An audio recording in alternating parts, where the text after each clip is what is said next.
प्यारे भारतवासियों, जैसे जैसे चुनाव नज़दीक आ रहा है वैसे वैसे हमारे तथाकथित नेता अपने भिन्न भिन्न रूपों में हमारे सामने आ रहे हैं। अभी पिछले दिनों हमारे प्रधानमंत्री महोदय ने एक प्रेस कॉन्फ्रेंस की और उस प्रेस कॉन्फ्रेंस में उन्होंने कई चीज़ों का खुलासा किया। उन्होंने जो कुछ कहा वो मेरे हाथ में इस वक्त लिखित रूप में है और मैं सिलसिलेवार उनकी एक एक बातों का मतलब निकाल के आपको बताऊंगा। हमारे प्रधानमंत्री जी कहते हैं, strength is not presiding over mass massacre of citizen on the street of Ahmedabad. He was referring to 2002 Gujarat riots. बिल्कुल ठीक, पर डॉक्टर सिंह से मैं ये पूछना चाहता हूँ कि वो बहुत ही समझदार है, बहुत ही काबिल है, इसमें कहीं कोई दो राय नहीं है, पर दूसरे की तरफ एक उंगली उठाने के पहले आइए हम देखें कि कांग्रेस के राज में कहाँ कहाँ क्या क्या हुआ। 1984 में जो सिख दंगे हुए और जिसमें इतने बेगुनाह सिख मारे गए, उसका हिसाब कौन देगा? इतना ही नहीं, जिस समय अंग्रेज भारत को छोड़ के जा रहे थे उस समय कांग्रेस के महामहिम जवाहरलाल नेहरू किसी भी कीमत पर प्रधानमंत्री बनना चाहते थे, इसलिए उन्होंने भारत के दो टुकड़े होना भी स्वीकार कर लिया और उसमें जो जानें गईं उसका हिसाब कौन देगा? उन जानों का अगर कोई सीधे सीधे जिम्मेदार है तो वो कांग्रेस ही है। उसके बाद कांग्रेस के शासन में करीब करीब हर साल ही हिंदू मुस्लिम दंगे हर जगह होते रहे, जिसमें तमाम लोगों की जानें जाती रहीं। प्रधानमंत्री महोदय का यह कहना कि 2002 में बहुत सारे लोग मारे गए समझ में आता है, पर साथ में यह जोड़ना खासकर मुस्लिम। मैं लोगों से पूछना चाहता हूं कि एक सेक्युलर राज्य में ये लोगों को हिंदू मुसलमान क्यों देखते हैं? क्या आप इनको भारतीय और गैर भारतीय की निगाह से नहीं देख सकते? लेकिन अंग्रेज जाते अपना मूल मंत्र तो कांग्रेस का थमा गए। उन्होंने कहा, भाई हम तो जा रहे हैं, now you divide and rule. Congress तब से ही लोगों को बांटती रही है, कभी अगड़ों पिछड़ों के नाम पे, कभी धर्म के नाम पे, कभी राज्य के नाम पे, कभी भाषा के नाम पे। लोग कुछ भी कहें, मैं तो दो ही जातियां जानता हूं, एक अमीर जाति और एक गरीब जाति। लोग धर्मों की बात करते हैं, मैं केवल दो ही धर्म जानता हूं, राष्ट्रधर्म और राष्ट्रद्रोह।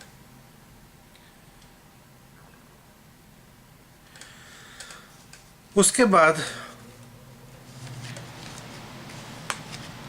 हमारे महामहिम प्रधानमंत्री महोदय कहते हैं, Modi will be disaster for India. मुझे ऐसा लगता है कि बुढ़ापे में थोड़ी इनकी जबान लड़खड़ा गई है, इसलिए वो ठीक से नहीं कह पाए। वो कहना चाह रहे थे, Modi will be disaster for Congress. बहुत सारे लोगों को शायद ये बात पता नहीं होगी कि हमारे डॉक्टर सिंह जो कि प्रधानमंत्री बने हुए हैं, इन्होंने कोई भी चुनाव डायरेक्ट नहीं लड़ा। राज्यसभा से इन्होंने चुनाव जीता और वो भी आसाम से, जहां शायद ही ये कभी रहे। परंतु जब ऊपर से नीचे तक सारे लोग भ्रष्टाचार में लिप्त हों, जिनकी राह ही भ्रष्टाचार की हो, उसको ये करने में भी कोई संकोच होगा नहीं।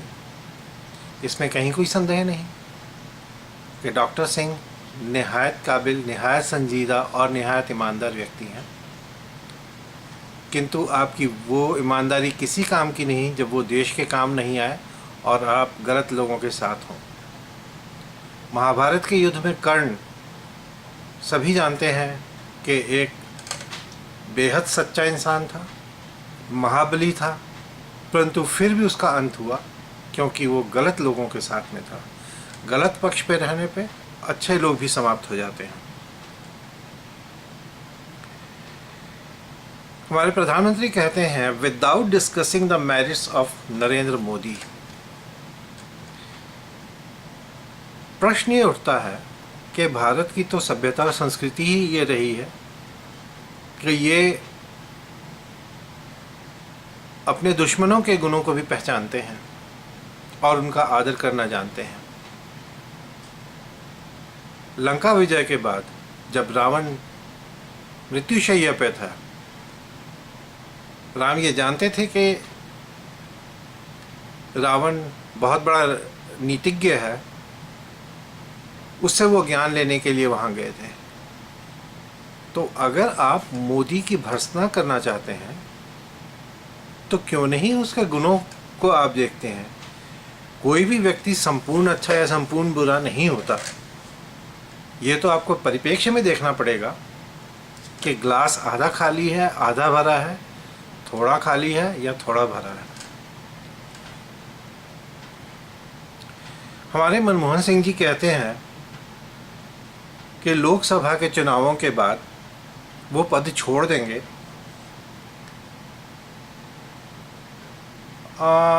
मुझे लगता है कि इसकी आवश्यकता ही नहीं पड़ेगी, क्योंकि लोकसभा चुनाव में तो कांग्रेस का सफाया होने वाला है। जब कांग्रेस ही नहीं रहेगी तो हमारे प्रधानमंत्री महोदय पद पे क्या करेंगे? उनको तो इस्तीफा देना ही पड़ेगा। तो हमारे प्रधानमंत्री महोदय को ये कहने की आवश्यकता ही नहीं है कि वो पद छोड़ देंगे। पद उनको छोड़ना पड़ेगा क्योंकि जनता ही उनको नकारने जा रही है। I am confident that the new generation of our leaders will also guide this great nation successfully and in uncertain waters of global change. आप किन नेताओं की बात करते हैं? जिस समय अंग्रेज़ों को भगाने का काम चल रहा था, उस समय तो फिर भी कुछ नेता थे जिनमें कुछ नैतिकता थी। अब तो सारे भ्रष्ट ही भ्रष्ट हैं। या तो कोई कम भ्रष्ट है या कोई ज़्यादा भ्रष्ट है। और ये किस दिशा में लेके जाएंगे मुझे समझ में नहीं आता। या तो इटली की दिशा में लेके जा सकते हैं,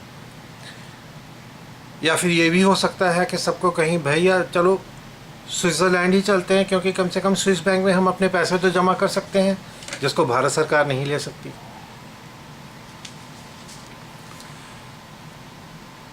प्रधानमंत्री महोदय कहते हैं, I am not a weak PM. उनकी इस बात में काफ़ी कुछ दम है, क्योंकि ये कहना गलत होगा कि he is a weak PM. In fact he is the weakest PM. इस तरह का बिना रीढ़ वाला प्रधानमंत्री शायद भारत ने पहली बार देखा है, जो निहायत काबिल होते हुए भी किसी काम का नहीं। ठीक उसी प्रकार जैसे डॉलर या पॉन्ड कितना भी मूल्यवान हो, किंतु अगर उसको किसी ऐसे देश में ले जाए जहाँ वो चलता ही ना हो, जहाँ के लोग उसको जानते ही ना हो, तो उसका क्या मूल्य है? कुछ नहीं।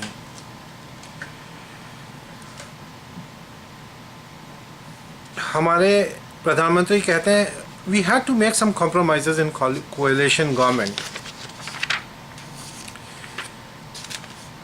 बात ठीक है, साझा सरकार है तो कहीं ना कहीं समझौता करना पड़ेगा।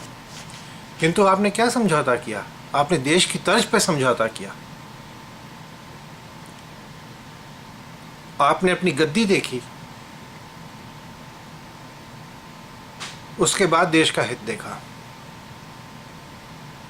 हमारे प्रधानमंत्री महोदय फरमाते हैं, Rahul Gandhi has outstanding credentials to be PM. Rahul Gandhi, जिसको ये भी पता नहीं है कि यूरोप और अमेरिका को मिलाने के बाद वो भारत से बड़ा है या छोटा है।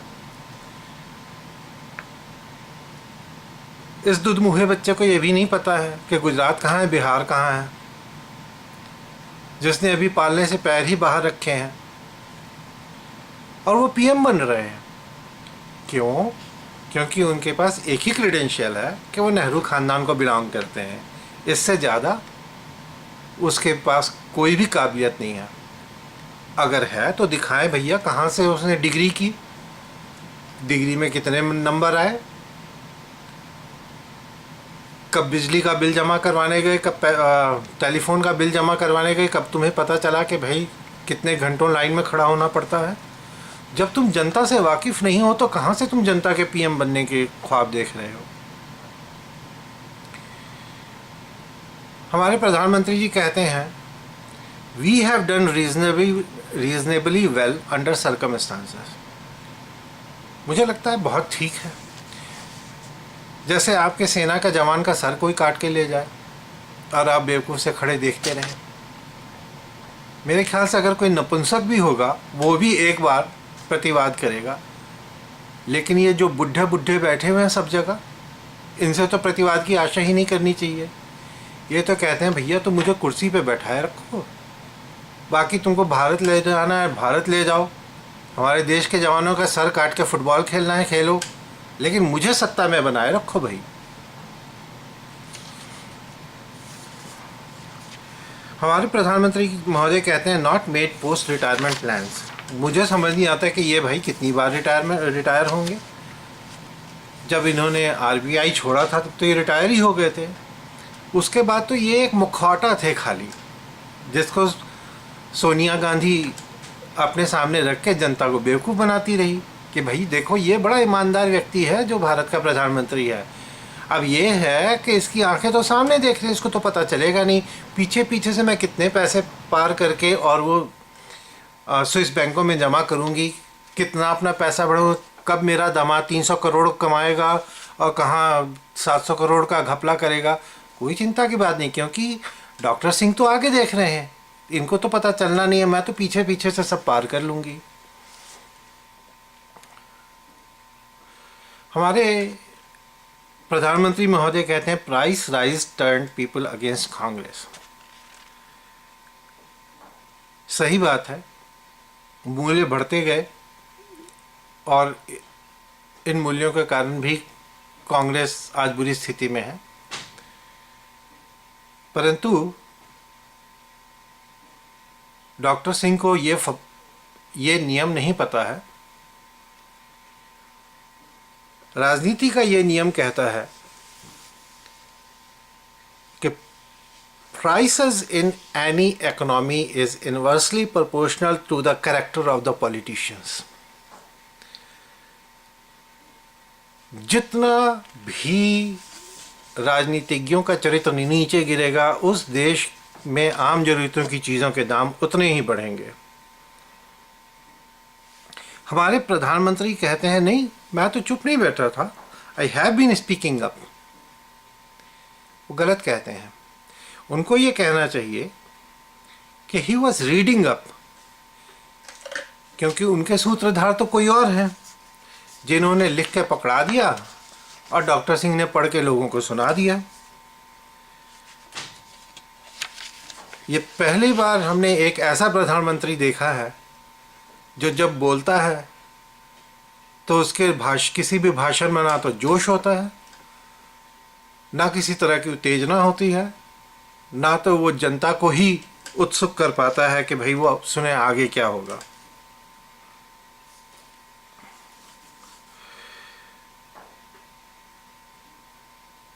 हमारे प्रधानमंत्री जी ये भी फरमाते हैं, satisfied with the legislative efforts of UPA. पर मुझे ऐसा कुछ ध्यान नहीं आ रहा है कि उन्होंने कभी भी किसी भी तरह का कोई लेजिस्लेटिव एफर्ट किया है। The only effort that I can think of is जैसे शाहबानों का केस, एक गरीब बेसहारा औरत को कुछ पैसे दिलवाने की जगह पूरा संविधान ही बदल डालो भाई।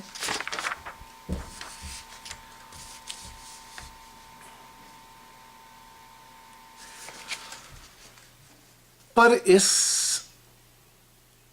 प्रेस कॉन्फ्रेंस के बाद ये तो जाहिर हो ही गया कि भारतीयों का भविष्य बहुत ही सबल हाथों में है। वो कांपते हुए हाथ जो लिखा हुआ लेख सामने रख के पढ़ते हैं, जिनकी अपनी सोच है नहीं, 60 की उम्र के बाद वैसे भी सठिया गए हैं, जो इतने नपुंसक हैं कि देश के जवानों का कोई सर काट के ले जाए, कोई उनका अंग भंग कर दे, इनको फर्क नहीं पड़ता। हमारे देश के तमाम जगहों पे वो सीमा का अतिक्रमण करें, हमारे इलाकों में घुस जाएं, और फिर भी हम अपना विरोध ही प्रदर्शन करते रहते हैं। आज़ादी उन लोगों के हाथ नहीं रहती जो अपनी सीमाओं की रक्षा करना नहीं जानते, जिनको अपनी सभ्यता और संस्कृति पे गर्व नहीं होता। मैं सभी देशवासियों से अपील करूंगा कि अगर वो पूरी दुनिया में सर उठा के जीना चाहते हैं तो राजनीति में खुलकर भाग लें। पॉलिटिक्स वो चीज़ है जो आपके जीवन के हर आयाम को प्रभावित करती है।